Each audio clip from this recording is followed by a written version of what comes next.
Écoute, Rodolphe essaye de m'envoyer du rêve en me disant qu'on va se poser sur la plage. Alors, vu que je suis naïve, je le crois, donc on va voir. C'est comme ça que Rodolphe impressionne les candidates. Ouais, mais je sais pas s'il me ment ou si c'est vrai ou pas, donc... Je ne mens jamais, sauf quand je ne dis pas la vérité. Ah bon, on va voir. C'est ce que dit sa femme. Là, on connaît quand même, c'est une figure nationale. Hein. Non. Un roublard de la politique. Non, j'y connaissais pas grand-chose, mais j'avais envie d'en faire. Je suis Jean Lassalle, j'ai été candidat lors des 2 dernières élections présidentielles. Le fait que je sois un homme politique, bien sûr, on se méfie de moi. À vrai dire, je pense qu'ils ont raison. Parce que je crois que je suis l'un des meilleurs compétiteurs. Donc en fait, je vais me promener à pied, et puis je vais attendre la petite connexion, quoi. C'est plus intéressant. Oh la vache! Direct. Ça va les jambes, non?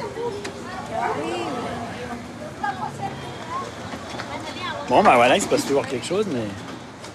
La peine que les gens ont à couper de leur travail, quoi. Ils n'arrêtent jamais, ils continuent et ça continue. Mais moi, non, c'est fini, moi. Moi, là, je suis en vacances, j'en ai plus rien à foutre. La boîte peut s'écrouler, tout peut arriver, je m'en fous, je suis en vacances, un point, c'est tout. Je suis avec mes enfants et on profite, quoi, et basta. Hein? Oui, c'est tarde. Hola. No me va a llevar, estoy yo pagué. Il filme trop, ce type. Mais vous pouvez profiter avec Monique de la Conta, avec des... Mais la Monique de la Conta, je la connais pas, j'en ai rien à foutre. Je suis en vacances. Est-ce qu'on arrive vous avez bien de la comprendre chance. ce truc-là? On est en vacances. Conduire un super beau 4x4 avec des personnalités et surtout un personnage petit qui dort sur ton coude. Ton mari, tu veux dire? Son mari. C'est ma target. Hein. Parce que j'allais dire que je commets une infidélité à France Info depuis quasiment 6-7 mois.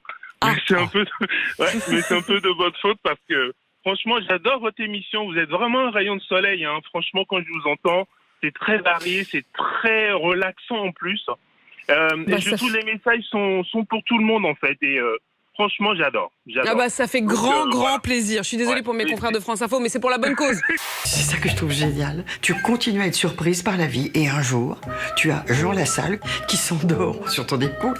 Ce type est extraordinaire. On le dit plus parce que c'est plus une info, mais il crame encore des bagnoles en France tous les soirs. Oui, c'est vrai. Ça fait pas la une, mais il y a encore des problèmes. Ouais. Ça fait plus la une, mais il y a toujours des bagnoles et le truc est pas circoncis. Circonscrit. J'y arrive jamais, ça. Circoncis, ça c'est... J'y arriverai jamais, ça. T'étouffes ta braguette et t'as le droit à un budget non, derrière. mais c'est circonscrit. Voilà. J'étais assez confiant, j'avais bien révisé, dit-il. Il était déjà ravi d'être d'ores et déjà accepté en licence d'histoire à la fac de Nancy. Mais la semaine dernière, en découvrant les résultats, c'est la douche froide. Il n'a pas son bac du premier coup, il doit passer par la session de rattrapage. Il grappille quelques points au rattrapage, mais pas suffisamment. Verdict, à l'issue de cette session de rattrapage, Arif obtient la note de 9,99 sur 20. Un sentiment qui ne passe pas. Amertume? Oui, 8 points. En plus, il parle très bien. Merde!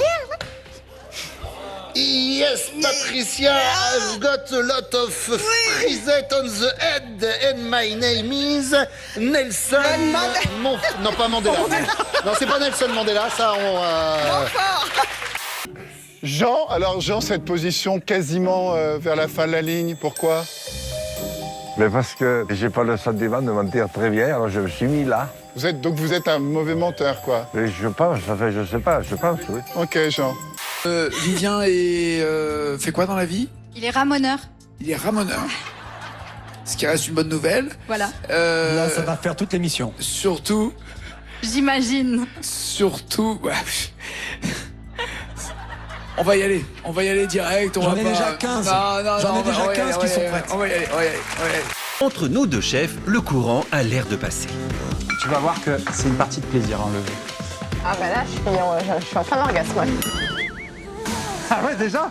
C'est terrible. Tu vas vite. Qui se cache sous ces cagoules? C'est ce que veut savoir le maire de Saint-Gratien, dans le Val d'Oise. Et pour ce faire, il demande aux habitants de sa ville de dénoncer les fauteurs de troubles. Il est de la responsabilité de chacun d'entre vous de nous communiquer les informations qu'il possède. Tant que nous ne posséderons pas les noms des auteurs des faits, aucun travaux de reconstruction ne sera engagé. Je kiffe. Mets-toi bien, chanson. J'ai tendance à m'endormir seul. Je suis crevé. Je fais une sieste pratiquement tous les après-midi. Quand on a une activité, on est obligé pour laisser tomber la tension et retrouver de l'influx nerveux. Puis alors moi, si je fais une sieste, ça dort. C'est le cas notamment de ce centre culturel situé dans un quartier sensible. La municipalité ne souhaite pas le reconstruire pour le moment. Oui, j'ai trouvé c'est une bonne idée de savoir qui a fait cette chose avant de construire ce centre culturel. Il a raison de ne pas vouloir reconstruire. Moi, je laisserai ça pendant un certain temps pour qu'on le voie, au moins que les gens le voient pendant un certain temps, qu'on s'en rappelle. C'est pas la bonne solution, parce que les gens ils vont pas parler, ça revient au même point. Les gens ils vont pas parler, les gens ils ont peur et ça revient au même point. Je suis certain que mon parasol va pas s'envoler et là j'attends que les autres finissent par s'envoler les uns après les autres. Deux amis ont imaginé ce parasol inspiré par les feuilles d'arbres. Il n'offre pas de prise au vent et il est doté d'une protection anti-UV. Son prix, 69 €. Reste maintenant à se rafraîchir. Ces tongs astucieuses disposent d'un décapsuleur dans la semelle. T'as pas de pitié pour ta femme? J'ai pas de pitié parce que je veux pas être éliminé non plus. Ouais, mais est-ce que c'est une façon de te débattre parce que t'as pas envie qu'on t'élimine, donc tu sais pas sur qui viser et tu dis Juju, tu es traître. Je me rends compte que c'est beaucoup plus dur que ce que je pensais. On s'était tellement promis avec Thibaut que c'était un jeu. Et en fait, je vis pas bien du tout. Donc, ouais, je crois que c'est le pire rôle à tenir dans ce jeu. Vous allez rire encore. Bah, non, mais zéro commentaire. Zéro commentaire. On pourrait faire l'amour? Bah oui, on pourrait. Pourrait. C'est concentré sur le jeu, s'il vous plaît. Restez concentré sur le jeu. Pas nous, on parle de la chanson. Bien sûr. Ça pourrait être ma fille, laisse tomber. On parle de la chanson. On pourrait faire de l'amour. Ta petite fille. Bah... Il y a 25 ans, jour pour jour, la France a remporté la Coupe du Monde de football. C'était contre le Brésil, 3-0. Tout le monde se rappelle donc de ce fameux 12 juillet 98. Et vous, quel souvenir vous avez de cette soirée magique? Écoutez vos réponses. 1 et 2 et 3-0. Et puis là. Les coureurs se sont fâchés pour la première fois depuis la création du Tour de France. Ils n'ont pas franchi la ligne d'arrivée sur leur vélo, mais à pied, comme de simples cyclotouristes qui, au terme d'une randonnée, cherchent le petit café, ils pourront se restaurer. Les coureurs n'admettent plus d'être pris pour de simples pions, de vulgaires hommes sandwich. Ils refusent, disent-ils, de se coucher à 23h et de se lever le matin à 5h, et tout cela uniquement par caprice et intérêt des organisateurs. Vous mangez aussi du bœuf en France? Oui, on en mange beaucoup. Mais vous savez, le homard, on en mange 2 fois par an, voire moins. Parce que c'est très cher en France.